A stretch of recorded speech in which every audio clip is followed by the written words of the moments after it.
কৃষ্ণ।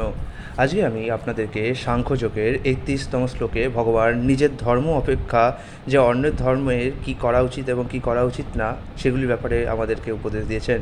তিনি বলেছেন, স্বধর্মমপি চাবেক্ষ ন বিকম্পিতুমর্হসি ধর্মাদ্ধি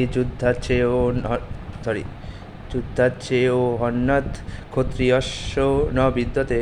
ভগবদ্গীতার কিছু কিছু শ্লোক সত্যি বলবো এত কঠিন যে উচ্চারণ করে খুবই টাফ হয়ে যায়। যাই হোক, এটা হবে হচ্ছে যুদ্ধাচ্ছে ও হন্যত। যদি আপনাদের এরকম শ্লোক উচ্চারণ করতে অসুবিধা হয় তাহলে এক কাজ করতে পারেন, এখানে এভাবে পড়তে পারেন, যুদ্ধাচ্ছেয় অন্যত্ব, যুদ্ধাচ্ছেয় অন্যত্ব। বাহ, এ তো সুন্দরভাবে হয়ে গেল। ক্ষত্রিয় রূপে তোমার স্বধর্ম বিবেচনা করে তোমার জানা উচিত যে ধর্ম রক্ষার্থে যুদ্ধ করার থেকে ক্ষত্রিয়ের পক্ষে মঙ্গলকর আর কিছুই নেই।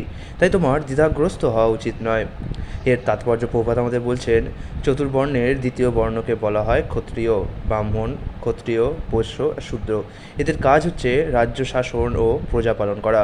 ক্ষত কথাটির অর্থ হচ্ছে আঘাত। আঘাত বা বিপদ থেকে যে ত্রাণ করে, অর্থাৎ ত্রায়তে, সে হচ্ছে ক্ষত্রিয়। ক্ষত্রিয়রা অস্ত্রচালনা শিক্ষালাভ করে তাতে পারদর্শিতা লাভ করত।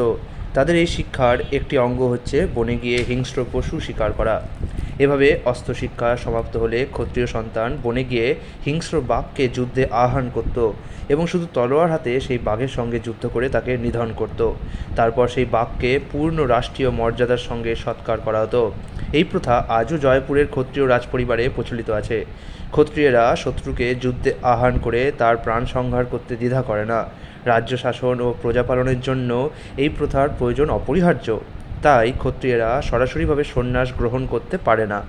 রাজনীতির ক্ষেত্রে অহিংসার পথ অবলম্বন করা কূটনীতি হতে পারে, কিন্তু তা কখনোই নীতিগত পন্থা নয়। নীতিশাস্ত্র আমাদের বলছে, আহো বেশু মিতহ নো নং জিঘাংসন্ত মহিক্ষিত যুদ্ধমানা পরং শক্তা স্বর্গং জান্ত পরাম মুখা যজ্ঞেষু পশব ব্রহ্মণ হন্যন্তে সততং দ্বিজৌ সংস্কৃতা কিল মন্তশ্চ তেহপি স্বর্গমো বাপ্নুবন। কোনো রাজা অথবা ক্ষত্রিয় যখন যুদ্ধক্ষেত্রে ঈর্ষান্বিত শত্রুর সঙ্গে সংগ্রামে রত হন, মৃত্যুর পর তিনি স্বর্গলোকে গমন করেন। তেমনি ব্রাহ্মণ যজ্ঞে পশু বলি দিলে স্বর্গ লাভ করেন। তাই যুদ্ধক্ষেত্রে শত্রুকে হত্যা করা এবং যজ্ঞে পশু বলি দেওয়াকে হিংসাত্মক কার্য বলে গণ্য করা হয় না, কারণ এই ধর্ম অনুষ্ঠানের ফলে সকলেই লাভবান হয়। এখানে এতদূর শুনে আপনাদের মনে হতে পারে যে ব্রাহ্মণকে পশু বলি দিয়ে মাংসাহারে আমাদেরকে প্ররোচনা দেওয়া হয়েছে, কিন্তু অ্যাকচুয়ালি তা নয়। কারণ আমাদের বেদে বলা হয়েছে যজ্ঞে পশু বলি তখনই দেওয়া যেতে পারে যখন কোনো ব্রাহ্মণ সেই পশুকে পুনরায় পুনর্জীবন দান করতে পারবে।